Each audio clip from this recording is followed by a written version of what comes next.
আল্লাহ তাআলার নির্দেশ ওয়াতাসিমু বিহাবলিল্লাহি জামিআ, সবাই মিলে আল্লাহর রশিকে আঁকড়ে ধরো। হাবলুল্লাহ মানে আল্লাহর রশি, হাবলুল্লাহ মানে কি? রশি।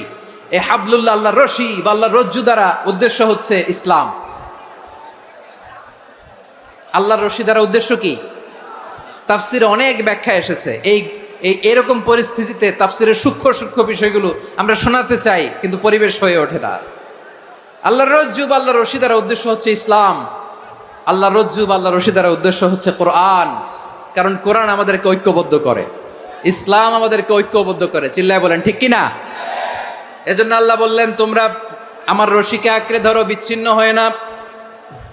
আমার দেয়া নেয়ামতগুলো স্মরণ করো।